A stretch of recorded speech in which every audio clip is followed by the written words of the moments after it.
सभी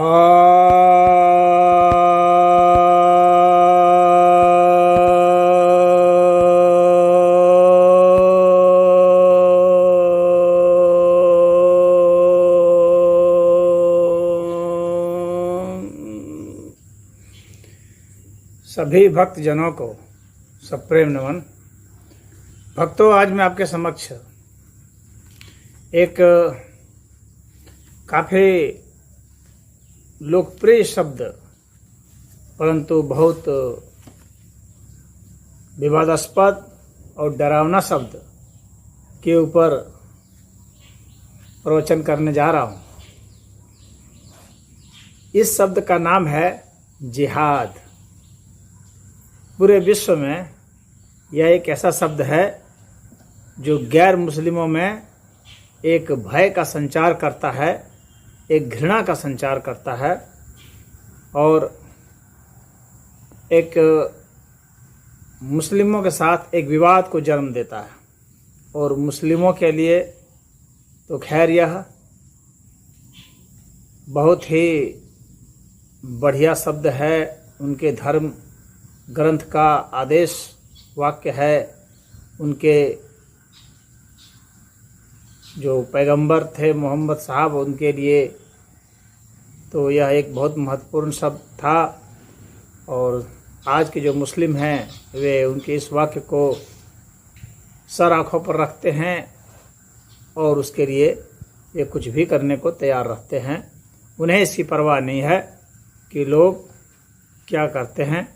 और कई विद्वान जो हैं, उनके जो विद्वान हैं, वे इस विषय में अलग राय प्रस्तुत करते हैं और समाज को जो गैर मुस्लिम हैं उनको भरमाने का यत्न करते हैं। तो आइए अब हम इस शब्द पर चलते हैं। यह जो जिहाद शब्द है, अभी मैं यह जुहद शब्द से बना हुआ है, जिसका शाब्दिक अर्थ है कोशिश करना, संघर्ष करना। परंतु कोई भी शब्द है, उसका शाब्दिक अर्थ क्या है, उससे ज़्यादा महत्वपूर्ण है कि उसका व्यावहारिक अर्थ क्या है, यानी ज़मीन पर उसका प्रभाव क्या आता है और उस शब्द के हिसाब से कौन कौन सी घटनाएं घटती हैं और दूसरे उस विषय में क्या सोचते हैं और स्वयं उसके परिणाम क्या निकल करके आते हैं। इस विषय में हम लोग देखते हैं। तो यह जो शब्द यूं तो जो निकल करके आता है जिस हिसाब से शाब्दिक अर्थ में, तो शाब्दिक अर्थ में तो ऐसा ये कोई बहुत बुरा शब्द नहीं लगता है। प्रयास है तो अंग्रेजी में इसको कहेंगे तो ट्राई है, लेकिन अंग्रेजी का जो ट्राई का इफेक्ट है, क्या वही जिहाद का इफेक्ट है? अब यह समझना पड़ेगा।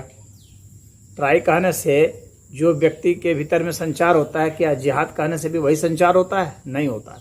तो जाहिर सी बात है कि इसका अर्थ वही नहीं है। यह ट्राई नहीं है, यह कुछ ट्राई से विशेष है, कुछ अलग है। संघर्ष कहने से की बात यदि करें, कुछ लोग इसका संघर्ष भी अर्थ लेते हैं। तो संघर्ष से जो इसके परिणाम आते हैं, क्या इसके वही परिणाम है? संघर्ष कहने से जो बोध होता है, क्या जिहाद से भी वही बोध होता है? नहीं होता है। अंग्रेजी में से स्ट्रगल कहते हैं। यदि स्ट्रगल शब्द करें तो स्ट्रगल शब्द तो उतना बुरा नहीं लगता है। तो यह किस शब्द के करीब पहुंचता है? यह फाइट के करीब पहुंचता है, यह होली वार के करीब पहुंचता है। तो इसको फाइट प्लस होली वार प्लस एफर्ट, प्रयास, ये तीनों शब्द मिला देने से जो एक शब्द बनेगा वह जिहाद है। अगर मुस्लिमों की माने तो हम एफर्ट इसमें रख लेते हैं, और गैर मुस्लिमों की माने तो होली वार रख लेते हैं। और इसके जो अंतिम बहुत भयानक जो परिणाम हैं, घृणात्मक परिणाम हैं, उसके कारण जो है यह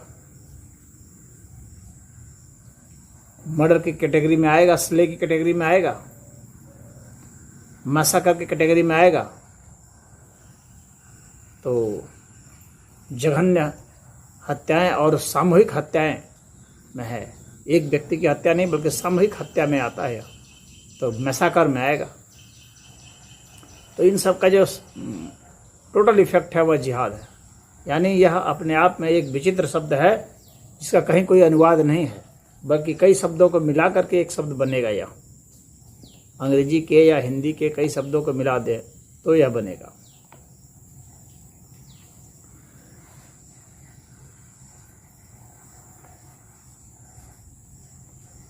यह धर्म युद्ध भी नहीं है। जैसे हिंदी में धर्म युद्ध है, तो वह यह धर्म युद्ध भी नहीं है, क्योंकि धर्म युद्ध अच्छे के लिए होता है।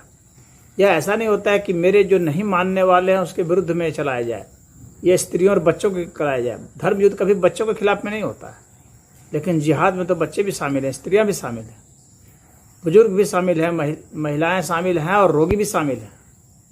धर्म युद्ध में रोगी शामिल नहीं होते हैं, और उसमें अपने मत से मतलब नहीं होता है, अच्छे या बुरे कर्मों से मतलब है, बुरे भाव से मतलब होता है, लेकिन इसमें ये सब भी शामिल है। तो जाहिर सी बात है कि इसका मीनिंग जो है धर्म युद्ध के करीब भी नहीं है। यह अपने आप में एक अलग अर्थ लेता है। इसका बहुत सोशल वैल्यू भी होता है। यह किसी समय शुरू किया जा सकता है, जब कोई युद्ध नहीं तैयार है तब भी कहीं भी देख करके हमला किया जा सकता है। कहीं पर कोई पड़ा है वहीं पर हमला किया जा सकता है। खा रहा है, पी रहा है, उठ रहा है, बैठ रहा है, सो रहा है, कभी भी हमला किया जा सकता है, सामूहिक हमला किया जा सकता है। इसका सिर्फ इससे मतलब है कि वह गैर मुस्लिम होना चाहिए, उस पर कभी भी घात लगा करके उसको मारा जा सकता है। तो यह जो शब्द है कुरान और हदीस में इसका विस्तृत वर्णन आया है। तो बताते हैं कि कुरान में जिहाद शब्द का डायरेक्ट अर्थ और इनडायरेक्ट अर्थ दोनों को मिला देने से बताते हैं लोग कि यह 35 बार प्रयोग में आया है। कुछ कत्ल के रूप में ये 59 बार आया है। तो डायरेक्ट जिहाद शब्द का प्रयोग उतनी बार नहीं है, लेकिन उसके जो अप्रत्यक्ष जो अर्थ हैं, जो मीनिंग है, व्यावहारिक अर्थ जो है, उन सब का अर्थ मिला करके बता रहा हूँ। डायरेक्ट तो कुछ लोग कहते हैं कि यह सिर्फ 4 बार आया है कुरान, परंतु डायरेक्ट इसका कितनी बार आया है और इनडायरेक्ट कितनी बार आया है, उसके मीनिंग के अर्थ में, उसको समझाने के अर्थ में आया है कि वो किस किस संदर्भ में प्रयोग होगा, उस संदर्भ में आया है। तो अब मोहम्मद साहब के जीवन के विषय में अगर चर्चा करते हैं लोग, इस्लामिक विद्वान भी, तो जब वे मक्का में थे तो उस वक्त वे कमज़ोर स्थिति में थे और उस वक्त उन्होंने इसका उतना प्रयोग नहीं किया और वहाँ पर वे संघर्ष करते रहे, और इसलिए वहाँ पर कुछ वे संघर्ष के ही अर्थ में प्रयोग किए हैं और वहाँ पर कुछ सहिष्णुता उनमें थी। वे दूसरों को भी कुछ महत्व देते थे, दूसरे दीन को भी महत्व देते थे। तो वहाँ पर जो आयतें उनके ऊपर उतरी वे उतनी कठोर नहीं थी अन्यों के प्रति। लेकिन वही जब मदीना में वे आते हैं तो मदीना में धीरे धीरे जब उनकी स्ट्रेंथ बहुत बढ़ जाती है।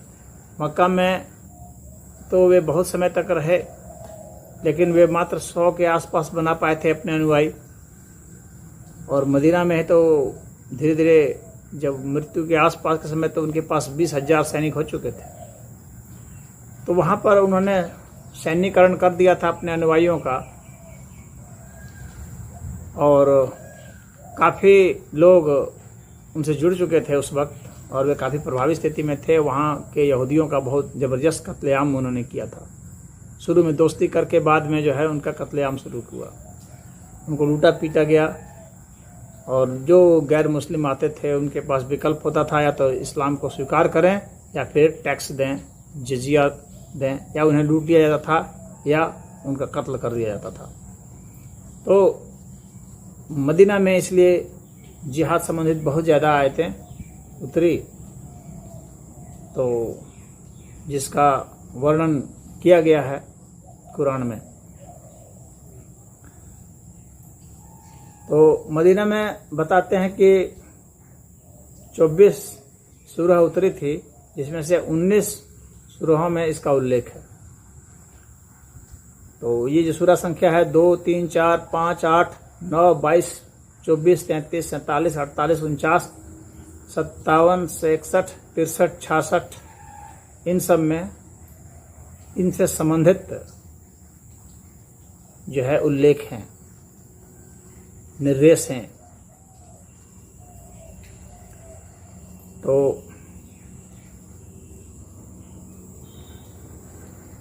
कुरान के लगभग बताते हैं कि 3900 के करीब आयतें हैं जिनमें इससे संबंधित कुछ न कुछ जिक्र है।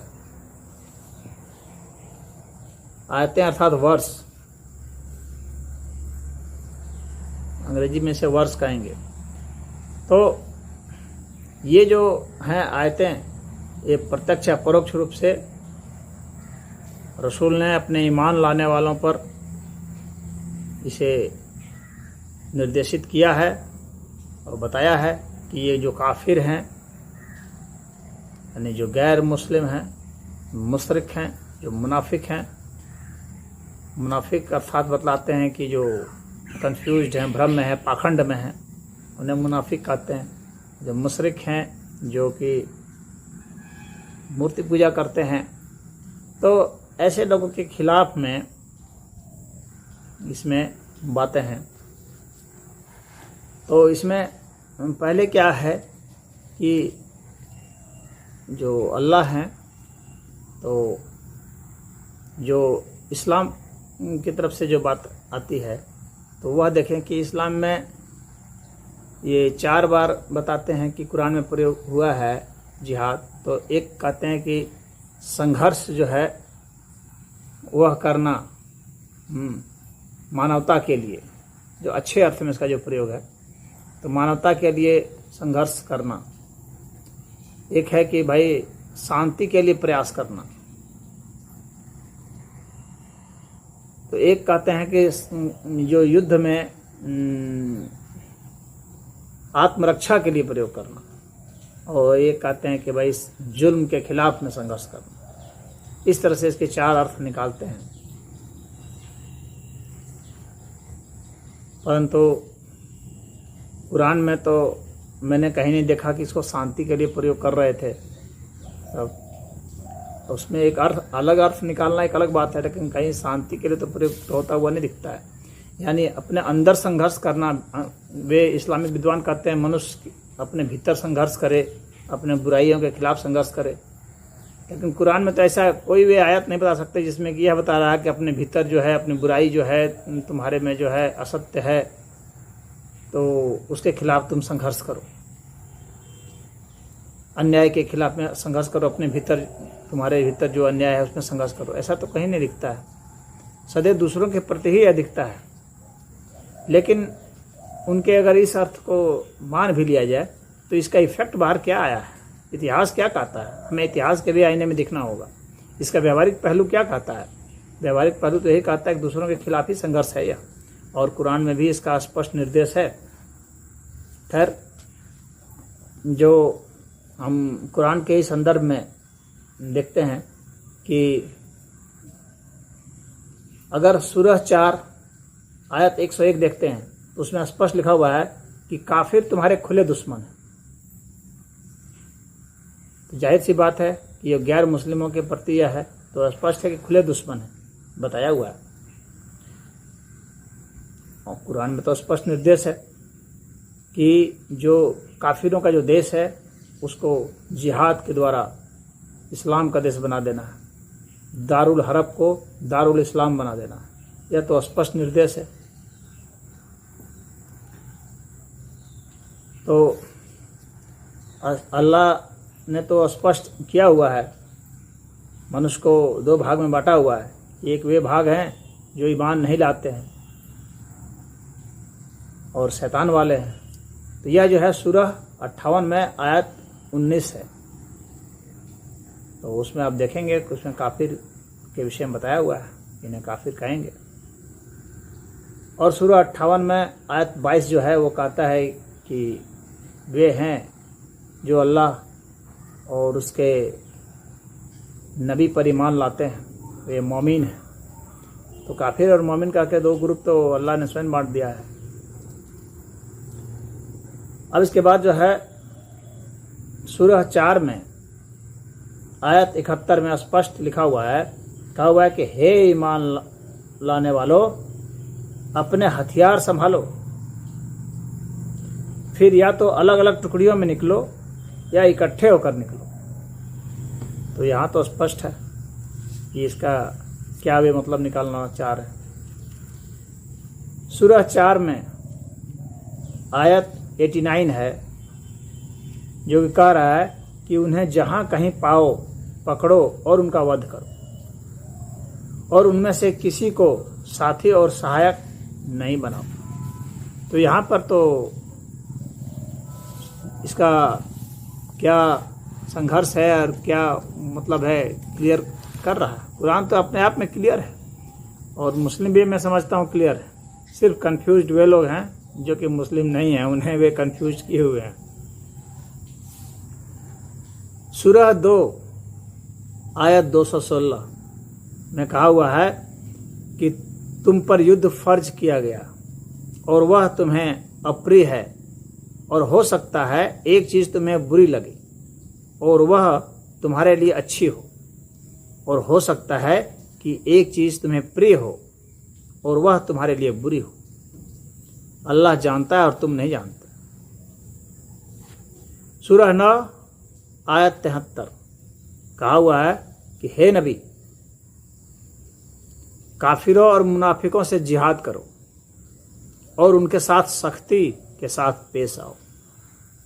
यहाँ स्पष्ट हो रहा है उनका ठिकाना जहन्नम है और वह क्या ही बुरा ठिकाना है। सूरह 9 आयत 29 तो कह रहा है किताब वाले यानी यहूदी और ईसाई, इनके पास तौरात और इंजिल बताते हैं कि है, तो उनके वह भी बताते हैं कि ईश्वर की है, फिर भी उनके खिलाफ में ये खड़े हैं। तो कहते हैं कि ये जो किताब वाले हैं जो ना अल्लाह पर ईमान लाते हैं और ना ही अंतिम दिन पर, और ना उसे हराम करते हैं जिसे अल्लाह और उनके रसूल ने हराम ठहराया है, और न सच्चे दीन को अपना दिन बनाते हैं, उनसे लड़ो, यहूदी और ईसाइयों से लड़ो, यहाँ तक कि वे सत्ता से विलग होकर और छोटे बनकर जजिया अर्थात वो जान माल की रक्षा के बदले में टैक्स देना, वो देने लग जाए। उनकी स्थिति यहाँ तक कर दो।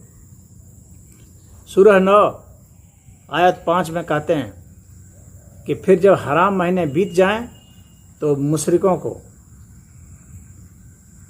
यानी जो मूर्ति पूजक हैं, उनको जहाँ कहीं पाओ कत्ल करो और उन्हें पकड़ो और उन्हें घेरो और हर घात की जगह उनकी ताक में बैठो। मैंने साथ साथ में सूरह के साथ आयत संख्या भी बताई है। आप चाहें तो गूगल में जा करके, या आपके पास अगर कुरान है या कुरान खरीद करके आप देख सकते हैं कि उसमें यही लिखे हैं या नहीं।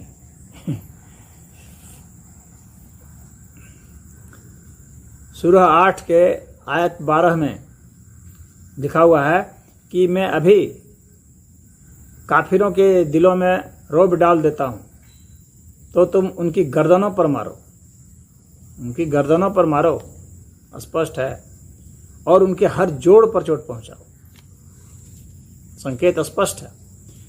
फिर सूरह 8 आयत 17 में कहते हैं कि तुमने उन्हें कत्ल नहीं किया, यानी आप यह भी बता रहे हैं कि जैसे कि किसी को गिल्टी फील नहीं हो, तो वो कह रहे हैं कि तुमने उन्हें कत्ल नहीं किया बल्कि अल्लाह ने किया, और तूने नहीं फेंका बल्कि अल्लाह ने फेंका, ताकि काफिरों को उनके किए का मजा चखाए, और ताकि वह ईमान वालों पर अपनी ओर से खूब एहसान करे। ये उनको मार करके ईमान वालों पर एहसान करने का दावा अल्लाह कर रहा है।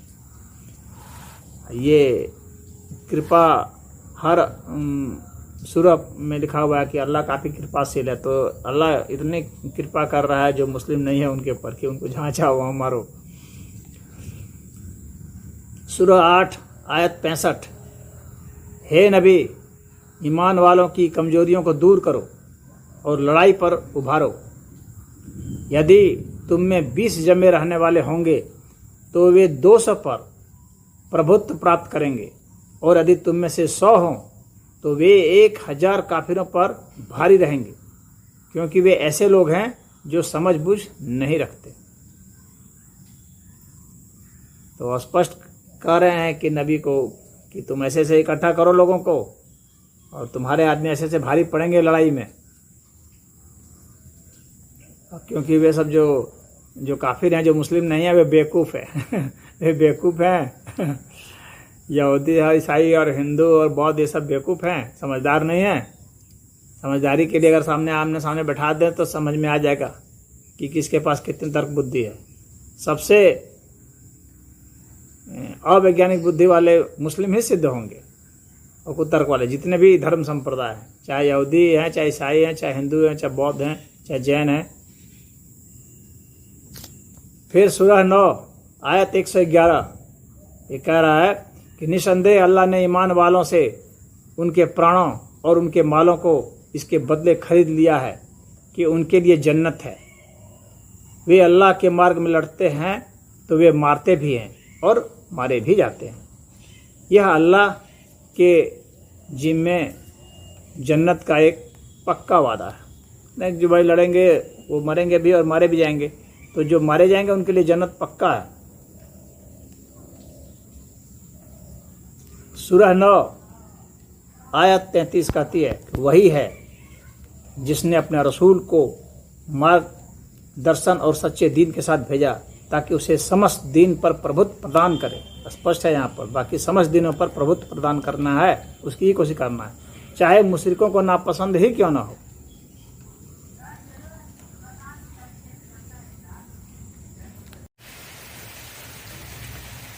अब इसके बाद कुरान की 9वीं सूरह की आयत नंबर 39 ये कहता है कि यदि तुम नहीं निकलोगे, यानी जिहाद के लिए नहीं निकलोगे, तो अल्लाह तुम्हें दुख देने वाली यातना देगा, यानी डराया भी जा रहा है, और तुम्हारे सिवाय किसी और गिरोह को लाएगा। यानी इस्लाम को अल्लाह एक गिरोह बता रहा है, तुम्हारे सिवाय किसी और गिरोह को लाएगा और तुम अल्लाह का कुछ भी नहीं बिगाड़ सकोगे।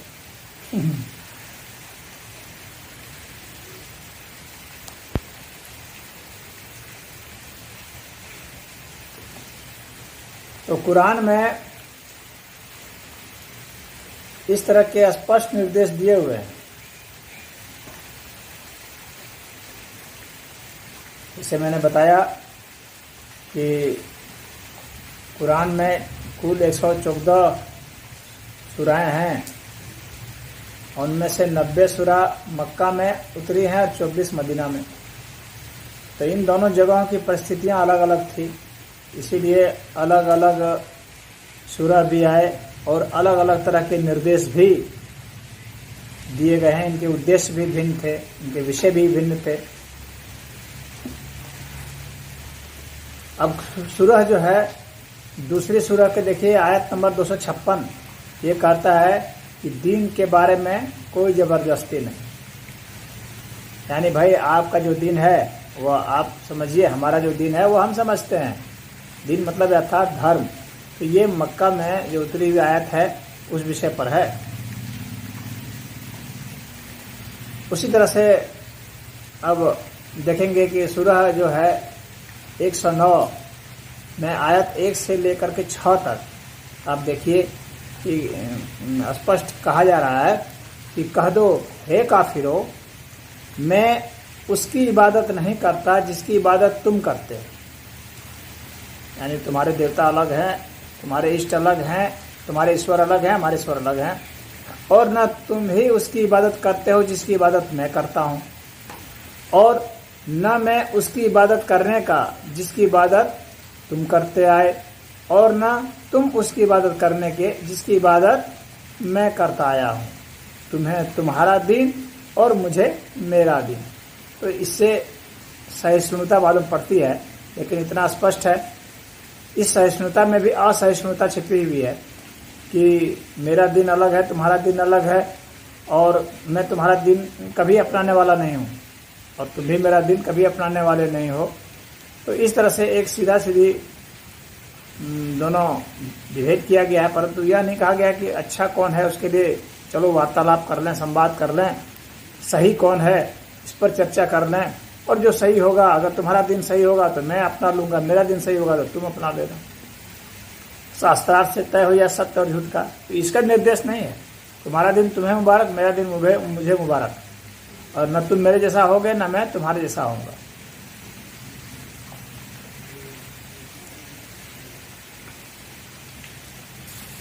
सूरह 2 की आयत 193 कहती है, और उनसे युद्ध करो यहां तक कि फितना शेष न रहे और दिन अल्लाह का हो जाए। यानी युद्ध तब तक करना है, जिहाद तब तक करना है जब तक कि अल्लाह का दीन नहीं हो जाए, यानी जब तक कि इस्लाम नहीं साबित हो जाए, इस्लाम नहीं समाज में हो जाए, जब तक एक भी गैर मुस्लिम है तब तक जिहाद चलता रहेगा। यह स्पष्ट निर्देश है। तो यहाँ देखेंगे कि मोहम्मद साहब जो थे सितंबर सन 622 में इस्लामिक इतिहास के हिसाब से मदीना में जाकर के अपने अनुयायियों का सैन्यकरण किए थे, और वहाँ उन्होंने 5 सूत्री कार्यक्रम बनाए थे, जिसके अंतर्गत प्रत्येक वयस्क मुसलमान के लिए अल्लाह के लिए जिहाद अनिवार्य कर दिया गया था। इसमें से जो मरीज वगैरह थे या वृद्ध थे उनके लिए खाली छोड़ दिया गया था, नहीं तो सबके लिए अनिवार्य कर दिया गया था। व्यापारिक जो कारवां सब आते थे उनको लूटना वैध किया गया था और उनसे वसूली वैध की गई थी, और लूट और पराजितों के धन संपत्ति, स्त्री, नौकर आदि में 80% जो हिस्सा है वह जिहादियों के लिए निर्धारित कर दिया गया था, और 20% जो है वह अपने लिए सुरक्षित रख दिया था मोहम्मद साहब ने। तो फिर जो है उसमें ज़कात भी कर दिया गया था, यानी स्वेच्छा से दान देना गरीबों को, यह भी कर दिया गया था, इसको भी अनिवार्य कर दिया गया था। अरब के युवकों को आश्वासन दिया गया था कि गैर मुस्लिमों के विरुद्ध तुम जब जिहाद करोगे और उसमें मारे जाओगे तो फौरन तुम्हें जन्नत मिलेगी, यानी स्वर्ग मिलेगा, और वहाँ पर तुम 30 वर्ष के नौजवान की तरह हो जाओगे, कभी बूढ़े नहीं होगे, और 100 मर्दों में जितना सेक्स पावर होता है उतनी यौन शक्ति को तुम प्राप्त करोगे, और कम से कम तुम्हें 72 हुरें मिलेंगी। अधिक तो ज़्यादा भी मिल सकती हैं, 72 तो कम से कम मिलेंगी। और इसी के लालच में बहुत सारे लोग जिहादी हो जाते हैं कि 72 हुरें मिलेंगी, और वहाँ पर तुम अनंत काल तक रहोगे, और इसके अलावा भी वहाँ भोग विलास की बहुत सारी सामग्री रहेगी। तो इतने लालच वहाँ पर दिए गए हैं। तो जब मोहम्मद साहब उपदेश देना शुरू किए तो मक्का में जो है वे 13 वर्षों तक रहे, और उनमें से थोड़े से ही लोग बना पाए थे, जबकि मदीना में 7 वर्ष में ही उन्होंने कई हजारों की संख्या में अपने अनुयायियों की संख्या बना दी थी, इस स्टाइल से काम करते हुए।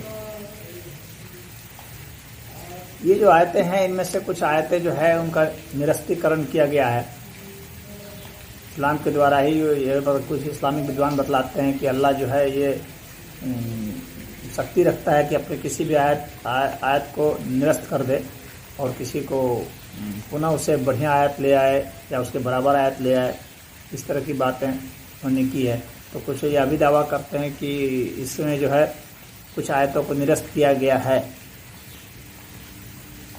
लेकिन जो यह सूरह 9 जो है वो सबसे बाद में उतरी है, इसीलिए उसका निरस्तीकरण जो है वो संभव नहीं हुआ, और उसमें तो पूरा जिहाद का सारा रूप दिया हुआ है। इस्लाम के विद्वान के ही मुताबिक जो है कुरान की जो है 500 आयतें निरस्त या अप्रभावी। और वे यह भी मानते हैं कि सूरह 9 जो है सबसे बाद में उतरा है, अतः इस सूरह को जो है वो रद्द नहीं किया जा सकता है, निरस्त नहीं किया जा सकता है। और इसकी जो 5वीं जो आयत है उसे तलवार की आयत भी कहते हैं, और यह सभी के लिए मान्य है। कोई इसमें यह नहीं कर सकता है कि नहीं मानेंगे इसे। मुसलमानों के सभी आर्थिक, सामाजिक, राजनीतिक, धार्मिक, शैक्षणिक हर क्षेत्र को जो जिहाद है वह नियंत्रित करता है। सूरह 13 की आयत 39 कहती है कि अल्लाह जो कुछ चाहता है उसे मिटा देता है। निरस्तीकरण के ऊपर बात कर रहा हूँ। और जो कुछ चाहता है कायम रखता है, और उसी के पास एक मूल किताब है। मतलब मूल किताब अल्लाह के पास है, वो उसी में से कुछ कुछ आपको देता रहता है, और वो जो चाहेगा सो रखेगा, जो चाहेगा सो निरस्त कर देगा। सूरह 2 की आयत 106 जो है वो स्पष्ट करती है कि हम जो कोई आयत मनसूख यानी निरस्त कर देते हैं या भुलवा देते हैं, तो उससे अच्छी या उससे उस जैसी दूसरी आयत ले आते हैं। स्पष्ट है कि यहाँ निरस्तीकरण की तो बात है, तो इसमें से कौन सी निरस्त की गई, कौन सी रखी गई, तो ये इस्लामी विद्वान ही बतलाते हैं। लेकिन जैसे कि मैंने बताया कि सूरह 9 जो है उसकी जो 5वीं आयत है वो सबसे ये सब लेटेस्ट में से हैं, तो वे सब निरस्त नहीं हुए। और कुरान की हर आयत को मानना जो है इस्लाम में अनिवार्य किया गया है, फर्ज किया गया है। सबको मानना ही मानना है, उससे अलग नहीं हो सकते। आज विश्व में जो है आतंकवाद इतना फैला हुआ है, ये जो है जिहाद का जो हमारा जो है ये बर्बर रूप, ये असली रूप दिखता है। और कुछ लोग कहते हैं कि ये सब इस्लाम से भटक गए हैं, लेकिन सच्चाई नहीं है। वे बिल्कुल सही है, इस्लाम में वही निर्देश ही है। भटका हुआ उन्हें कहना सही नहीं है। इस्लाम की जो सॉफ्ट छवि दिखलाने की कोशिश होती है, परंतु वो वास्तविक छवि नहीं है। वास्तविक छवि तो वही है जो वे दिखला रहे हैं, क्योंकि उसी का निर्देश है। और जिहादी सब यूँ ही नहीं हुए हैं, उनके पीछे भी मौलानाओं का निर्देश है, जिसके कारण ही वे जिहादी हुए हैं। चाहे तालिबानी हों, चाहे ISIS वाले हों, चाहे हक्कानी हों, चाहे बहुत सारे हैं, जैसे तोयबा हैं और बहुत सारे नेटवर्क हैं। सब इस्लामिक जैसे नए नए नाम से उभरते रहते हैं, बराबर बनते रहते हैं, मिटते रहते हैं, लेकिन इनकी संख्या हजारों में से होगी। 57 इस्लामी राष्ट्र के बावजूद इनमें से एक भी ऐसा नहीं है जहाँ की एक समान जो है इस्लाम के हों। इनमें 73 फिरके इस्लाम के हैं कम से कम, उससे ज़्यादा भी हो सकते हैं। कुछ लोग तो बताते हैं कि 100 के आसपास पहुँच गए। तो ये 73 फिरके तो है ही है। इनमें सब में जिहाद का स्वरूप भी अलग है, और कौन किस हदीस को मानता है, अलग अलग जगह अलग अलग शरिया की बात भी होती है। तो चाहे शिया हैं, सुन्नी हैं, बरेलवी हैं, मोहम्मदी हैं, अहमदवी हैं, देवबंदी हैं, सूफी हैं, सबके अलग अलग वो जिहाद की अलग अलग व्याख्या है, अलग अलग शरीयत की व्याख्या है, अलग अलग हर चीज़ की व्याख्या है। तो इनमें मतभेद हैं, परंतु एक चीज़ में जो गैर मुस्लिम के विरुद्ध में तो ये एक ही मत है, उसमें कोई मतभेद इनको नहीं है, उसमें वे स्पष्ट है। तो कुरान में कुल जो है बतलाते हैं कि 6666 आयतें हैं। तो इतनी आयतों में से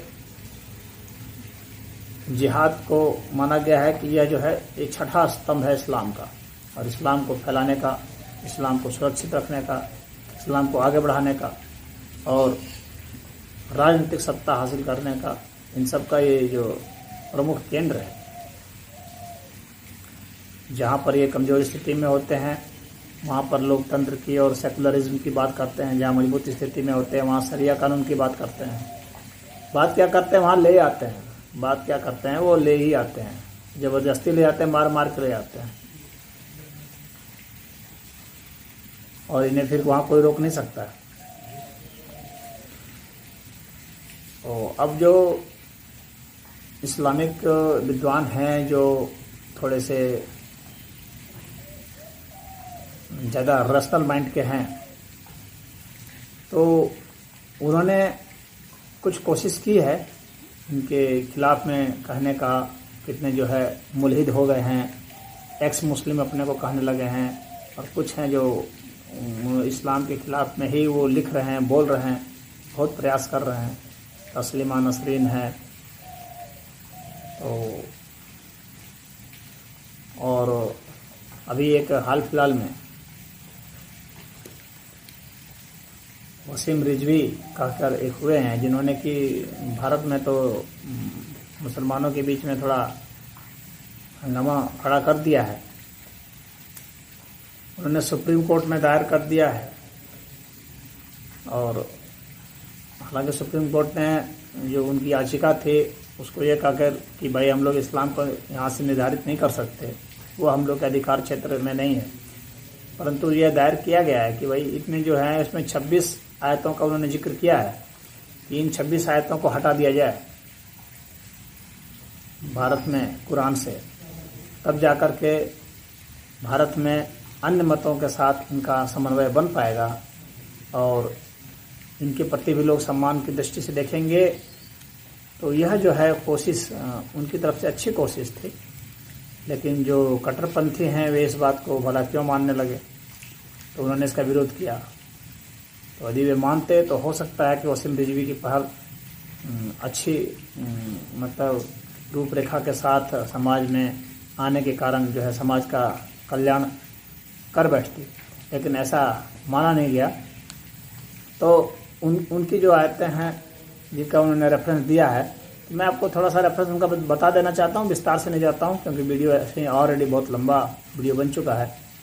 तो आयत नंबर 2 सूरह नंबर 2 आयत नंबर 191, सूरह नंबर 3 आयत नंबर 151, सूरह नंबर 4 आयत नंबर 56 और 89 110, सूरह नंबर 5 आयत नंबर 14 51 57, सूरह नंबर 8 आयत नंबर 65 69, सूरह नंबर 9 आयत नंबर 5 14 23 28 29 37 58 111 123, सूरह नंबर 121 आयत नंबर 98, सूरह नंबर 32 आयत नंबर 22, सूरह नंबर 33 आयत नंबर 67, सूरह नंबर 41 आयत नंबर 27 28, सूरह नंबर 48 आयत नंबर 20, सूरह नंबर 66 आयत नंबर 9।